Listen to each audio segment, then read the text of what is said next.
Hello, everybody, and welcome back to Fourth and Feast, where each week we go over the latest in sports and media content while cooking up some delicious meals for y'all. This week on the menu is a sushi bake wrap that is super easy to make while going over the week 15 matchups for y'all.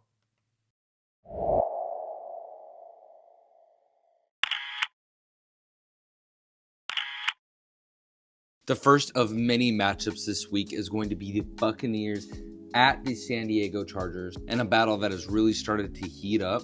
The Buccaneers offense has looked electric. As we all know, the Bake Show, the best Heisman winner in all of college football, has looked absolutely amazing this season, and he's really stepped it up and proven that he earned that contract. Mike Evans is back off an injury.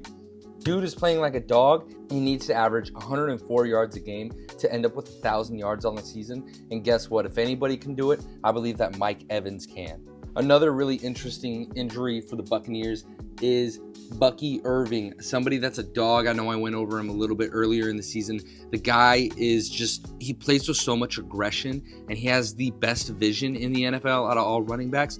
I don't know how he keeps on doing it, but he does what he does. And I think that the Bucks backfield is more of a three-man backfield. So I think with him being injured isn't going to be a huge dent for them, but it is going to end up affecting this offense. And I would love to see how they can expose the Chargers defense and what they're going to do to counteract Bucky Irving being out. I think that they should really focus on letting Rachaad White work in the receiving work like he has been his whole career, because he's great with that, and let Sean Taylor do a lot of the downfield hard-nosed. Like I said earlier, Mike Evans needs 104 yards a game, and I think that he can end up getting a lot of it here in this game. I think he's a perfect matchup against this defense. Now, the Chargers defense is nobody to shy away from, but if anybody's going to be able to do anything against them, I believe it's Mike Evans. I think that this is going to be the hardest matchup for Mike. I think that this is going to be the hardest matchup for Mike Evans in the next 4 games. And so even if he doesn't get over 100 yards this game, I still have faith that he will get 1,000 yards this season. Going over to the Bucks defensive side of the ball, a lot of these guys have been playing extremely well. Granted, they are some really big names, and I think that they have taken a huge step up. Jamel Dean has been playing really well ever since he got into the league. Antoine Winfield is the highest paid safety in the NFL for a reason, and he is an absolute dog. But the guy that really stands out to me is on this D-line, Kalijah Cansey, a first-round pick last year, has really looked like he's starting to step it up this season. He has 6 sacks and 1 forced fumble on 22 tackles. And then on top of that, he also has 11 TFLs. And going over to the opposite side of the ball, the Los Angeles Chargers, their offense looked amazing last week, but somehow the Chiefs do their voodoo magic and beat them. Justin Herbert is an absolute dog. I love to see Joshua Palmer putting in some work last week. And there's really not a lot to talk about on this offensive side just because they're extremely consistent. I think they're one of the most well-coached teams in the NFL, as I'll say every single week. And I think that Harbaugh deserves Coach of the Year. I love to see that Blake Corum was getting in some work these last 2 weeks, as he has been getting a lot more carries recently. As these last 2 weeks, he has gotten 8 attempts in each of the weeks, and he is averaging around 5 yards a carry. I was really worried about them going into the Chiefs game with Gussie Bussy being the starting running back. I wanted to see what their run offense would look like, and they didn't look too disappointing against maybe the best rush defense in the NFL, the Chiefs, and I want to see them grow upon that this week against the Bucks, as I believe that is one of their weaknesses on the outside. As I said earlier, this offensive line has been playing great, but it is on the outside tackles. It's not really up the middle. And so I think that if they can run the ball and run it wide, that is where they will excel. Also, a guy not talked about enough, in my opinion, is Ladd McConkey. I know I was talking shit on him early in the season, saying he's not a true wide receiver 1 because he never went over 1,000 yards in college. I am eating my words right now, as he is the number 1 wide receiver in the NFL against man coverage. And going over to the defensive side of the ball for the Chargers, a lot of their guys are a lot of big names. but they haven't really been doing a lot of action as Khalil Mack has really fallen off of a cliff, and you can really tell that his age is waning on him. But it looks like the opposite is happening with Bud Dupree, who had an insane week just a couple of weeks ago. Asante Samuel's back on IR, and it seems like that guy can never really get healthy. Along with Eli Apple, a lot of the household names in that defense seems to be getting hurt or just really underperforming outside of Derwin James, who's an absolute dog.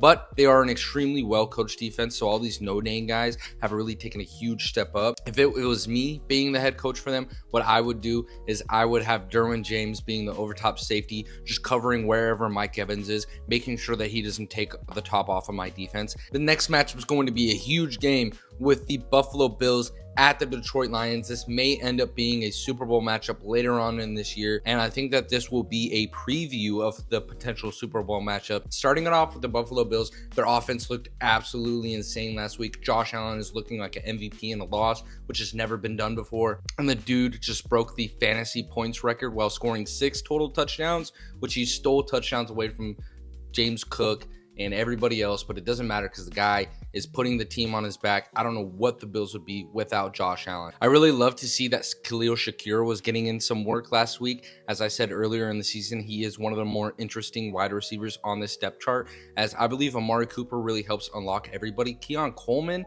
is finally coming back, who I'm super excited about. I want to see what he can do in this offense. I think that he gives them that little red zone threat, that throw it up Mike Evans type of role, and it seems like they've really been missing that in their passing offense, as I believe Khalil Shakir and Ladd McConkey are in the exact same boat, and I think that it's a perfect matchup against the Detroit Lions, and the Detroit Lions are super hurt right now, and so this may open up a window for the Eagles to jump in and take that #1 spot in the NFC. And going over to the defensive side of the ball for the Buffalo Bills, Ed Oliver has been extremely disappointing this season, and I want to see him pick it up for this game. He's going to need to against this amazing Lions O-line, and he's going to have to do something to stop Sonic and Knuckles and try his best. Now, Greg Rousseau for the Buffalo Bills has had a really good season. He's at 6.5 sacks, which don't sound great, but he does have 45 solo tackles, which is amazing, especially for playing DN. And he's not really an edge threat. He's more of a 3-4 style of end. So he does get a lot of those clog tackles on the running backs rather than running backs taking it out wide, and he just beats the guy to the edge. Now, outside of them, I think that their DBs are decent. Like I've said all season, this Bills defense really isn't anything to write home about, but they do have some guys in certain positions that just play decent enough to get them by. And like I've said earlier, their offense is their defense. Their offense is so good that it doesn't matter, even though last week it proved that it did in the second highest scoring game in the NFL history. They needed their defense to make at least one more stop, and they weren't able to do that against the Rams, and so they ended up losing that one. And going over to the opposite side of the ball, the Detroit Lions have Sonic and Knuckles, Jared Goff the goofball, Vanilla Vic. They have Amon-Ra the Saint God. It seems like each one of these players at each one of these positions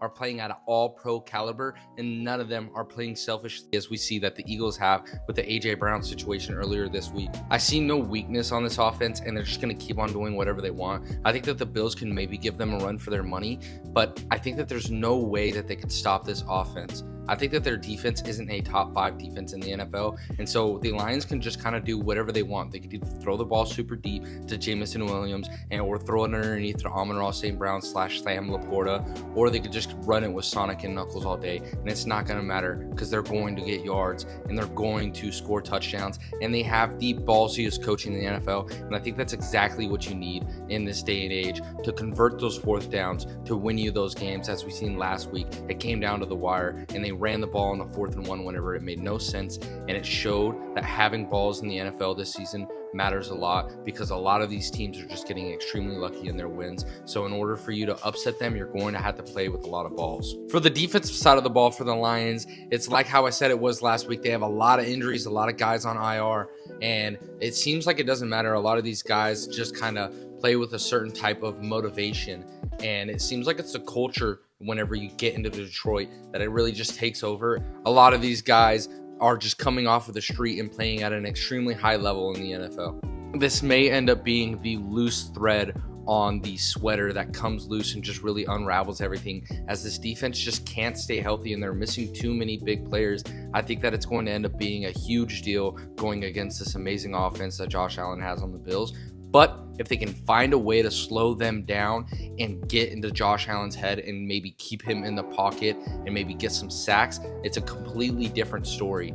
I think that if their defense can overcome all these injuries and find a way to beat potentially the best team in the NFL with the Buffalo Bills, I think that gives them so much motivation and just so much confidence going into the playoffs. They can compete against anybody with anyone on their team. They can get Rudy out there and he'll do something.